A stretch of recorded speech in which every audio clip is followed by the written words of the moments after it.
Ila hadrati Sayyidina wa Habibina wa Syafi'ina Muhammadin sallallahu alaihi wasallam wa ila arwahi abaihi wa ikhwanihi minal anbiya'i wal mursalin salawatullahi wa salamuhu alaihi wa alaihim ajma'in wa ala ali kulli was sahabati wal qarabati wat tabi'in wa tabi'it tabi'in bi ihsanin ila yaumiddin wa ila arwahi walidina wa muallimina wa dhawil huquqi alaina ajma'in wa khususan ila hadrati Al-Habib Hasan bin Ahmad bin Muhammad Al-Kaf wa sahibus samahah Datuk Seri Haji Hasan bin Haji Ahmad wa Ustaz Muhammad Hanif bin Haji Ibrahim Al-Manisi syai'ul lillahi lahumul Fatihah. Alhamdulillahi rabbil alamin arrahmanir rahim maliki yaumiddin iyyaka na'budu wa iyyaka nasta'in ihdinas siratal mustaqim siratal ladzina an'amta 'alaihim ghairil maghdubi 'alaihim waladdallin.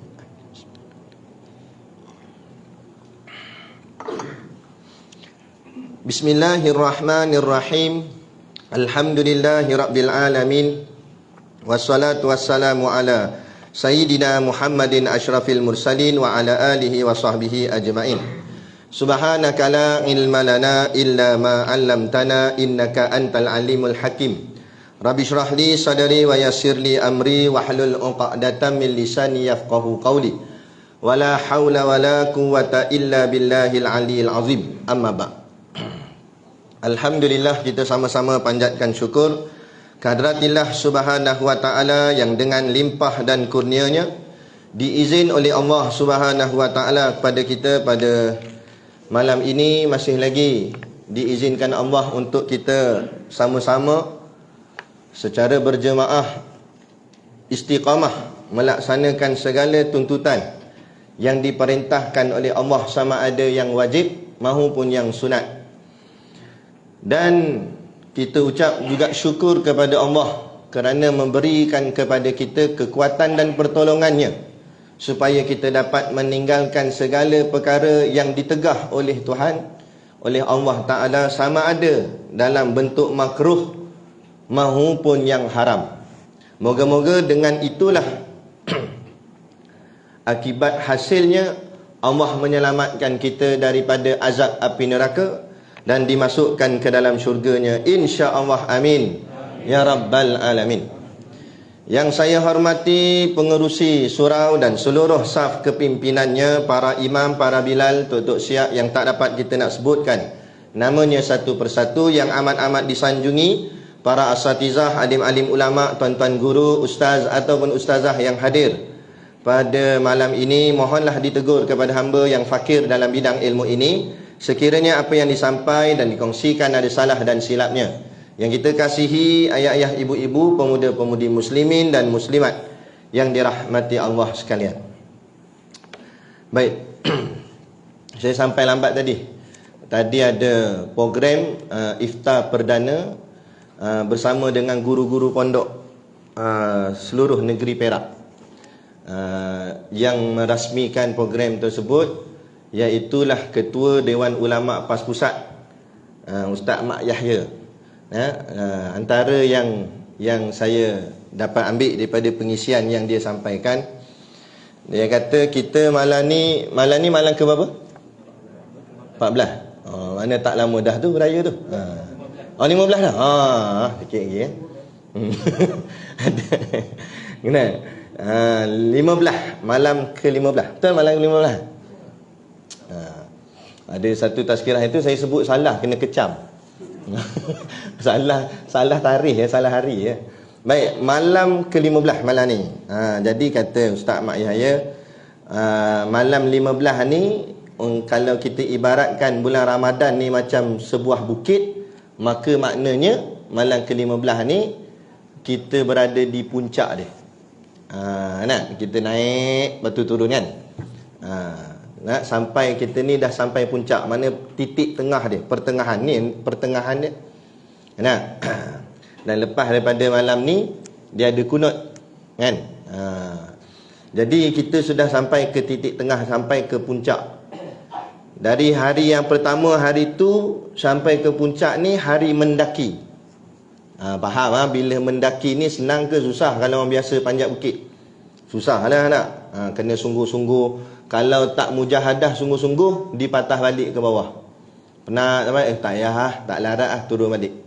Tu yang kadang-kadang nak bandingan malam pertama dengan malam ni sama ke tak? Sini tak tahulah. Kalau tempat-tempat lain tak sama. Hampir separuh syahid.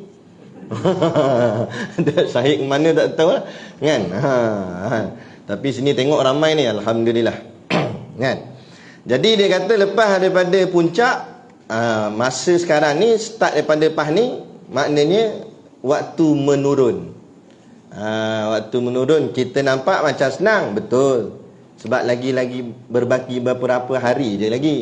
Kan? Nampak macam senang, tapi hati-hati dalam menurun tu kadang-kadang terbabas. Jangan syok menurun saja, takut-takut terbabas. Tu dia pesan gitulah. Kan? Jadi kita ni dalam duk syok dan nak dekat dengan raya ni, takut-takut terbabas. Terbabas macam mana? Tu terbabas ke Kamda. Terbabas ke Nagoya lah apa semua. Nak pergi bukan salah, bukan kata haram pergi situ. Tapi jangan sampai amalan yang kita tarbiyahkan pada kita ni berhari-hari ni habis macam tu saja. Sayanglah, rugilah. Dia kena maintain, kena istiqamah.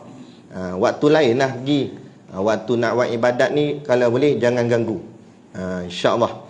Dalam hadis Nabi SAW bersabda, al-ilmu imamul amal wal amalu tabi'uhu, atau kama qala rawahu Ibnu Abdul Bari. Mafhum hadis. Al-ilmu imamul amal, ilmu itu imam kepada amal. Wal amalu tabi'uhu, dan amal tu pula ialah tabi', yakni pengikut hu-nya kepadanya ilmu itu. Dalam arti kata lain, makna hadis ni, amal itu mesti dipandu oleh ilmu. Mesti berimamkan ilmu sesuatu amal tu. Amal yang tidak dengan ilmu, maka dikhawatiri amal itu mardud, ditolak, tak terpakai, Allah tak terima. Sebab kadang-kadang setengah kita ni beramal saja tapi berilmunya tidak. Takut-takut nanti amalnya bermasalah. Jadi alhamdulillah lah, pihak surau dalam duk sibuk menguruskan pengimarahan rumah Allah ni, surau ni, dengan solat tarawih. Kita ada gak selit-selit masa untuk membuat satu pengisian ilmu. Supaya apa? Supaya amal yang kita kerjakan ni betul. Sebab tak berguna amalnya banyak kalau ilmunya tak betul. Ilmunya tak ada. Contoh tadi dengar lebih kurang je, tapi kita sebut umum lah, tak kata siapa-siapa. Mana-mana tempat pun saya cakap. Bila kita selawat tu, dia jawab dia sallallahu wasallam alaih. Sallallahu wasallam alaih. Mim tu hidup, bukan mati. Mim tu dengan baris atas. Sallallahu wasallam alaihi. Alaihi tu kalau sambung lah. Kalau nak wakaf kat hi tu alaih. Jadi sebut biar betul. Sebab bila sebutnya betul, baru beroleh pahala. Tapi kalau sebut tak betul, pahala tak leh lah. Salam leh. Gimana leh? Semangat tu bagus dah, tapi tak kena. Malaikat, apa leh ni malaikat kata? Macam mana aku nak buh kata boleh dapat pahala ni? Alaihi. Alah, dia kata ustaz salah sikit je, takkan tak boleh. Saya bagi contoh.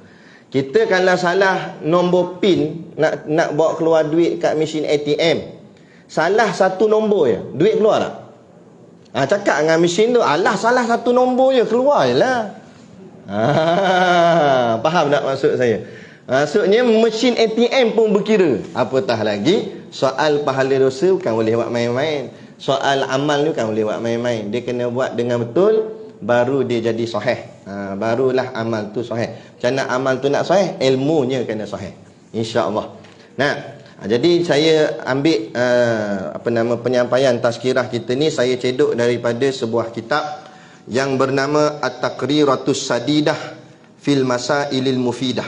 Sebuah kitab yang dikarang oleh Al-Habib Hasan bin Ahmad bin Muhammad Al-Kaf, seorang ulama daripada Yaman.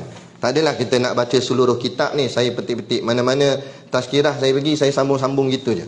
Sampai kat turn sini kita baca berkenaan dengan persoalan-persoalan ketika berpuasa. Mungkin ada yang dah tahu, mungkin ada yang baru nak tahu. Tak apalah, kita ambil keberkatan ilmunya, insya-Allah.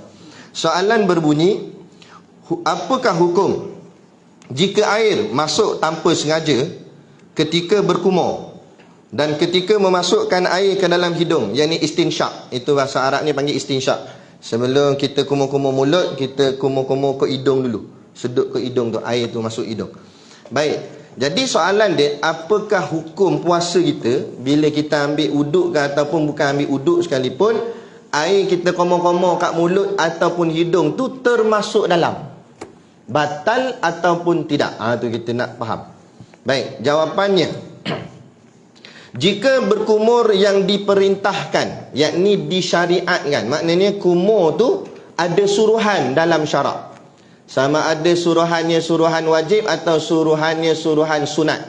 Wajib tak adalah, tapi suruhan sunat ada. Sebelum ambil uduk tu, sebenarnya yang ambil uduk ni, yang dinamakan uduk tu fagsilu wujuhakum, basuh muka. Sebelum basuh muka tak panggil uduk, itu panggil perkara sunat bagi wuduk. Jadi komor-komor kan wuduk, kan? Masuk air dalam hidung kan wuduk. Wuduk start dengan basuh muka. Dan komor-komor tu sunat dalam wuduk. Sunat sebelum ambil wuduk. Jadi perkara tu ada syariat di dalam agama. Ada perintah dalam hadis Nabi. Tapi perintah tu bukan perintah wajib, perintah sunat. Maknanya digalakkan oleh Rasulullah. Jadi kita pun komor-komor kok mulut ataupun komor-komor kok hidung, namanya istinsyak.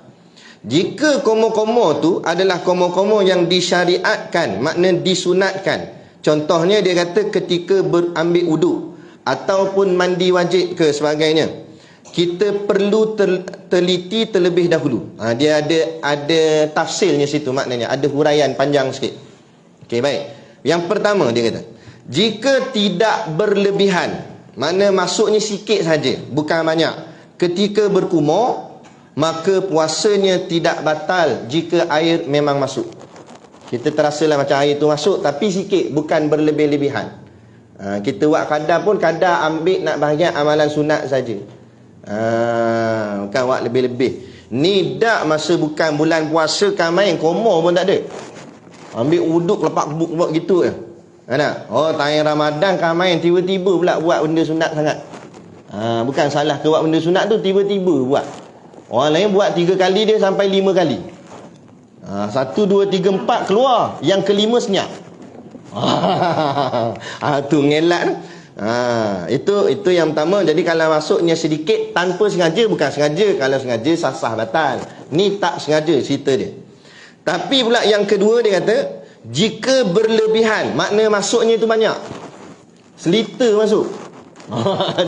Contohlah, makna terasa air tu masuk banyak. Masuk tu banyak ketika berkumur, tapi masuk tu tetap tak sengaja ke? Bukan sengaja, maka puasanya batal. Jika air masuk kerana berlebihan berkumur, adalah makruh bagi orang berpuasa. Ustaz, kan kalau tak sengaja tak batal. Yang tak sengaja tu kalau makan tak sengaja, tak batal puasa. Ini tak sengaja tak? Memang dia tak sengaja, tapi berlebihan berkumur itu hukumnya makruh. Jadi kalau dia dah tahu hukumnya makruh berlebihan berkumur, kenapa dia disengajakan berlebihan berkumur tu? Kat situ yang menyebab dia jadi batal. Tu sama macam terbuka awal. Kalau termakan tak batal puasa, tapi terbuka awal batal puasa. Dia standby kurma letak kat mulut, tunggu nak azan, kan? Dengar mic dia dah standby dah, dia nak telan. Tiba-tiba dia ni dia pergi makan padahal belum lagi masuk waktu maghrib. Belum lagi gharabatus syamsi tu belum tenggelam matahari. Dia pergi makan. Walaupun perbuatannya tu tak sengaja, batal. Sebab apa? Sebab bila kita nak berbuka, kita kena berbuka dengan jalan yakin. Makna yakin tu kita yakin sekarang dah masuk waktu. Kalau ragu-ragu, tangguh dulu. Takkan ragu-ragu sampai pukul 8. Teruk sangat. Nak, makna ragu-ragu kita kadang seminit 2. Betul dah tak dengar lagi lah azan. Kalau ya tak ya dia pergi makan. Tiba-tiba tak masuk lagi. Batal puasa. Lepas habis Ramadan kena ganti. Tu. Penat daripada pagi lagi menyandar kat tiang. Bukan tiang surau ni lah. Tiang surau ni tak apa. Tiang kat rumah dia kan lah. Kan? Penat tahan. Tak makan, tiba-tiba nak ujung dah sikit lagi. Batal. Tak kerugi situ. Tu kena ada ilmu. Jangan buat pandai-pandai. Baik. Jika berkumur yang tidak diperintahkan. Tadi cerita tadi, kumur yang disyariatkan. Makna kumur yang sunat. Kumur ambil uduk tu. Tapi kalau kumur yang tidak diperintahkan, tidak disyariatkan. Tak ada suruh kumur pun. Tak ada hadis ke apa, tak ada. Dia saja-saja kumur. Panas sangat tengah hari terik, pergi kumur sajalah. Kumur saja. Bukan sebab nak ambil uduk apa. Ni namanya kumur yang tidak disyariatkan. Sekira-kiranya berkumur, contoh dia buat contoh, berkumur kali keempat. Kumur kali pertama, kumur kali kedua, kumur kali ketiga, itu namanya sunat. Tapi bila masuk lebih pada 3, masuk yang keempat, dia sudah jadi kumur yang makruh. Dia dah jadi bukan lagi kumur yang disyariatkan, bukan kumur yang sunat. Jadi contoh kumur kali keempat dia kata. Ataupun berkumur bukan ketika wuduk atau mandi, maka puasanya batal jika air masuk dengan sebab berkumur, meskipun tidak berlebih-lebihan. Walaupun sikit aja masuk, batal. Sebab apa? Sebab siapa suruh pergi kumur? Tak ada syariat pun suruh kumur. Apa hampir kumur. Ini macam saja nak cari pasal je. Tu nama dia. Kan? Jadi tak boleh. Jaga. Kemudian lagi, soalan lagi. Boleh lagi kan? Hukum orang berpuasa masukkan air ke dalam rongga ketika sedang mandi tanpa sengaja bagi orang yang berpuasa. Ni cerita mandi pula. Dia mandi, lepas tu air termasuk ke dalam rongga yang terbuka. Rongga terbuka ni telinga, hidung, mulut, kemaluan, depan dan belakang. Nah, itu panggil rongga terbuka. Ada rongga, dia terbuka. Adapun ada yang jenis rongga tapi tidak terbuka, macam mata. Sebab tu mazhab kita Imam Syafi'i, bubuh ubat mata tu tak batal puasa. Sebab apa? Sebab dia masuk kat rongga yang tidak terbuka. Walaupun nama rongga mata tapi tak terbuka. Rongga yang terbuka ni yang terang-terang ada lubang ni, macam telinga, hidung, mulut dan sebagainya. Baik. Jadi apakah hukum kalau air masuk ke dalam rongga yang terbuka tadi, tapi dia buat tu tanpa sengaja? Kalau sengaja buat, dia ambil paip air cocok masuk telinga, memang batal lah. Tu tak payah tanya hukum dah. Nah, ni tak, dia mandi, tiba-tiba air termasuk. Dia rasa air tu masuk. Tapi dia buat tu tak sengaja. Maka di sini dia kata ada perinciannya, ada tafsirnya. Macam mana? Okey, baik. Jika mandi yang diperintahkan, yakni mandi yang disyariatkan, contohnya seperti mandi fardu, mandi wajib, seperti mandi janabah, mandi junub, atau mandi sunat, ataupun mandi yang disunatkan, contoh mandi sunat Jumaat, maka puasanya tidak batal sekiranya mandi dengan mencurah. Syarat mandi tu mandi mencurah. Macam mana mandi mencurah? Iaitu mandi mencurah ialah menggunakan gayung ataupun paip untuk ratakan air ke badan. Mana kita jirus. Itu panggil mandi mencurah. Adapun batal puasanya sekiranya dia mandi dengan cara menyelam. Contoh mandi kolam. Ataupun setengah rumah orang kaya sikit ada bathtub. Tak nak bathtub? Tak tahu bathtub? Takkan nak pergi hotel. Dah mandi yang tu ada, mandi baring. Mandi pun baring, malas sungguh. Nak mandi baring nak pergi matilah. Mandi berdirilah. Sunnah Nabi. Tak apalah kan. Dia ada duit sikit nak mandi bathtub. Tak apalah. Jadi kalau mandi bathtub, kalau puasa tak boleh. Mandi yang jenis menyelam tu tak boleh. Sebab bila menyelam memang air masuk lah. Ada memang air masuk. Tu dia. Kalau mandi mencurah, tiba-tiba air termasuk. Termasuk bukan kita sengaja, maka tak batal.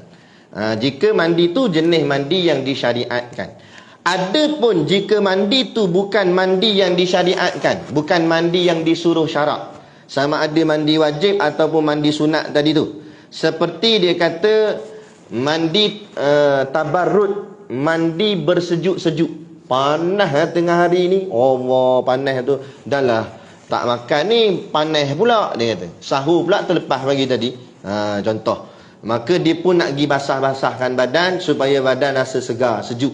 Jadi mandi ni dipanggil mandi tabarrud ataupun mandi untuk menyejukkan, menyegarkan badan. Atau juga mandi biasa, mandi yang bukan ada hukum situ. Mandi saja-saja nak bersihkan badan. Maka kalau termasuk air ke dalam rongga yang terbuka tadi, maka batal puasanya sekalipun dengan jalan tidak sengaja. Sama ada mandi itu dengan mandi mencurah atau mandi menyelam. Jadi macam mana nak bagi selamat? Nah, bangun pagi kalau boleh kita mandi sebelum subuh. Tu dah confirm dah. Kalau masuk banyak mana pun tak apa, sebab belum mula puasa lagi. Ya nak? Itu satu. Ataupun kalau tak dan, sebab nak sahur masa pun singkat ni dah, singkat dah. Nak masa imsak dah tu. Dia pun kalut makan dululah nak sahur. Lepas dah sahur tu masuk dah subuh, azan subuh, barulah mandi. Boleh. Jadi mandi tu, niatkan mandi tu, niat mandi sebab nak semayang subuh. Maka kalau kita niat mandi tu sebab nak semayang subuh, maka mandi tu bukan lagi jadi mandi pagi biasa, dia jadi mandi sunat. Bila mandi sunat, takdir kata kalau air termasuk, tak batal puasa. Tapi kalau kita mandi biasa, tidak diniatkan perkara ibadat, dia jadi mandi harus. Bila mandi harus, Tok Syekh sebut dalam kitab ni, air masuk tak sengaja pun batal. Baik mencurah ataupun menyelam. Kan? Dah mandi petang lah, mandi petang pun gitu juga. Niatkan mandi tu sebab nak pergi ke masjid semayang maghrib ke, ataupun mandi niat nak semayang maghrib. Jadilah mandi tu jadi mandi sunat. Jadi kalau termasuk sekalipun, tak batal lagi puasanya. Boleh? Ada lagi sikit tak? Masa kecemasan. Selagi soalan. Yang ni soalan famous. Hukum menelan air liu. Macam mana? Dia kumpul, ada selita dalam mulut. Menelan. Macam mana kira? Okey, baik. Tidak batal. Menelan air liu tidak batal. Tapi dengan syarat air liu dia, jangan air liu kawan dia. Yang tu kompon batal. Air liu dia sendirilah. Tidak batal kerana perkara ini termasuk di dalam perkara yang sukar, dielak. Takkan nak elak air liu daripada telan. Ni macam mana nak buat, akan ludah saja. Ada dekat dalam Facebook. Tu kata orang suruh mengaji dengan kitab, mengaji dengan guru, tak nak. Dia ngaji dengan Syekh Al-Googley, pakai kitab Al-Facebooki. Waktu buat pandai-pandai hukum sendiri. Tu panggil namanya Ustaz Jadi-Jadian. Ada bagus dia cita-cita nak jadi ustaz tu, bagus, tapi jalan tak kena. Pilah mengaji betul-betul nadah kitab dengan tok guru. Ni dia main celup-celup gitu saja dengan kod YouTube lah apa semua. Dia online ni, internet ni, dalam YouTube, Facebook, bukan kita kata semua penceramah tu tak betul, tapi bercampur. Hati-hati. Satu, ada ajaran yang tak betul boleh jadi. Satu lagi pula, mungkin ada perbezaan mazhab. Kita sini mazhab Imam Syafi'i. Mungkin yang kita dengar tu ada satu orang syekh tu kan mazhab kita, dia mazhab lain. Jadi tak boleh kita suka-suka nak tukar-tukar mazhab tak boleh. Dia nak bertaklid pada mazhab lain tu bila bertembung satu masalah. Itu pun kalau ulama kata ada ruksahnya, situ ada kelonggaran, boleh. Bukan main suka-suka nak main tukar-tukar mazhab. Dalam semayang 4 rakaat isyak, rakaat pertama mazhab Syafi'i, rakaat kedua mazhab Hambali, rakaat ketiga mazhab Hanafi. Mana boleh gitu? Dia bermain-main dengan hukum. Tak boleh. Syafi'i semualah. Kan? Lepas tu mula dia ni buat pandai-pandai. Dia kata tak boleh telan air liur, dia kata. Kalau telan air liur batal. Jadi kawan yang baca pun ikut. Sami'na wa ata'na. Asal dia liur dia ludah. Dia letup. Tok Imam, Tok Bilal penuh tepi masjid tu bau masam. Belah kanan Tok Imamnya, belah kiri Tok Bilalnya. Elok kan? Orang tanya masjid mana? Masjid ludah. Tu habis. Sebab apa? Ni ilmu tak ada. Kan? Beramal juga, buat ibadat tapi biar dengan ilmu. Maka tak batal puasa. Sebab perkara ni termasuk dalam perkara yang sukar untuk dielak dari tertelan air liur itu. Tapi dengan 3 syarat. Syarat yang pertama, air liur itu bersih. Macam mana makna air liur bersih? Air liur itu tidak bercampur dengan sesuatu benda asing atau benda lain. Campur dengan roti john masa sahur tak boleh.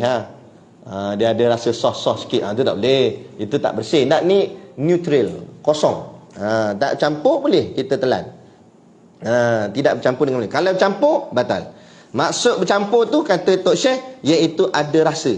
Kalau air biasa kita mana ada rasa, kan? Tapi kalau dia ada rasa tu, itu tandanya air liur itu bercampur. Tapi kalau kita tertelan dengan tidak sengaja, itu dimaaf. Ada. Ini dengan sengaja telan. Baik. Kemudian lagi ditambah di dalam kitab Tuhfah. Dalam kitab Tuhfah, Syekh Ibn Hajar, dia kata dimaaf bagi mereka yang ditimpa penyakit gusi berdarah.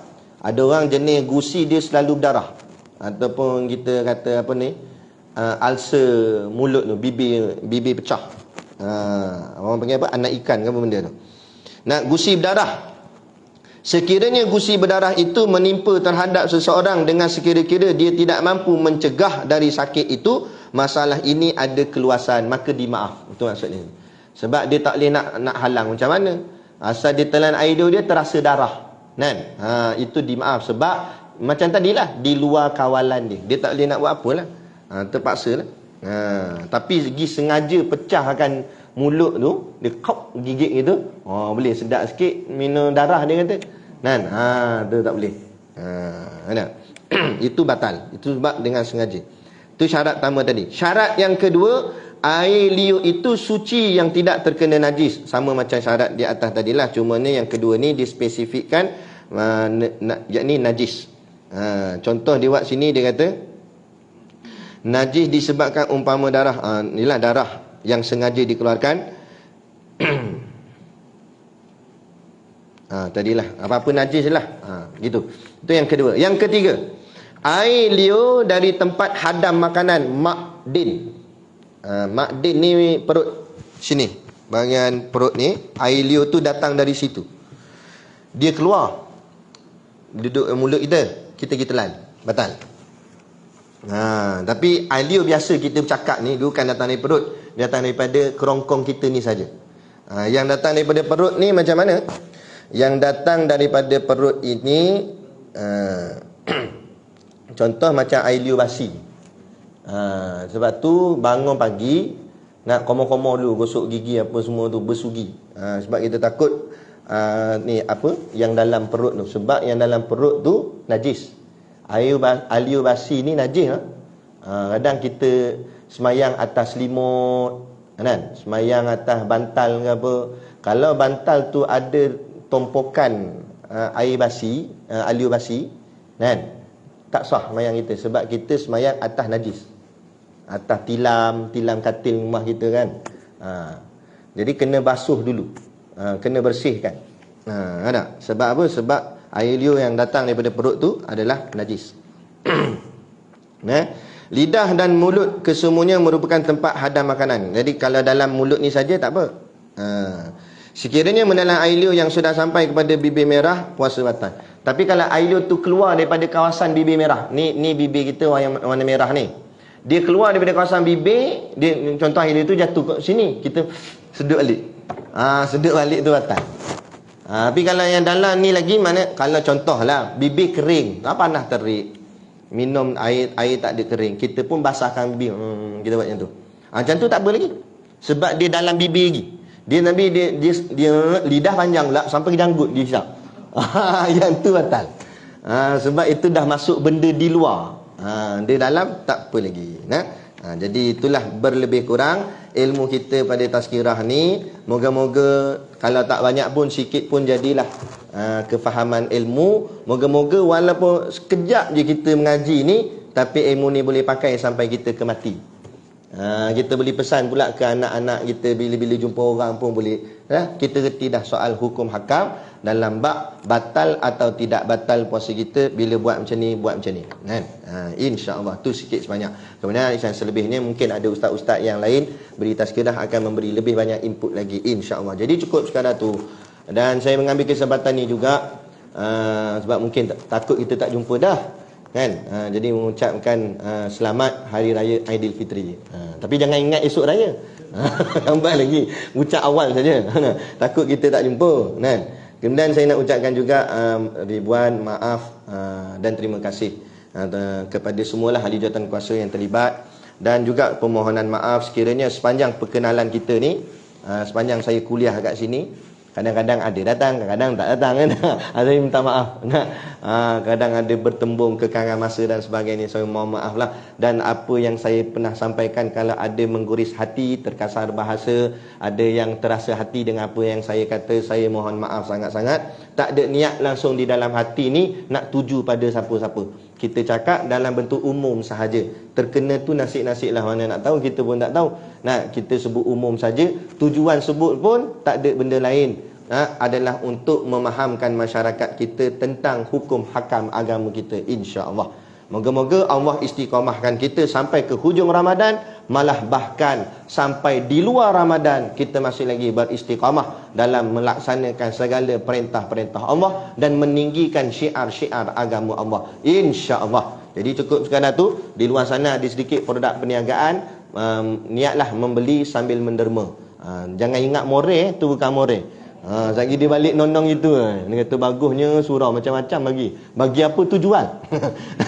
nak beli sambil menerima, insya-Allah. Jadi cukup sekadar tu. Wabillahi taufiq wal hidayah. Wassalamualaikum warahmatullahi wabarakatuh. A'udzu billahi minasyaitonir rajim. Bismillahirrahmanirrahim. Alhamdulillahirabbil alamin, wassalatu wassalamu ala sayidina Muhammadin asyrafil mursalin wa ala alihi wa sahbihi ajmain. Allahumma taqabbal minna salatana wa du'aana innaka antas samiul alim wa tub alaina innaka antat tawwabur rahim. Allahumma ja'al dinana dinan nabi Muhammadin sallallahu alaihi wasallam wa islamana islamal muslimin wa imanana imanal mu'minin wa salatana salatal khashiin wa a'malana a'mal salihin wa niyatana niyatal mukhlisin wa dhunubana ya Allah dhunubal mustaghfirin wa hayatana hayatal ulama wa mautana bi mautis syuhada wa adkhilal jannata ma'al anbiya'i alaihimus salatu wassalam. Rabbana atina fid dunya hasanah wa fil akhirati hasanah wa qina adzabannar wa qina adzabannar wa qina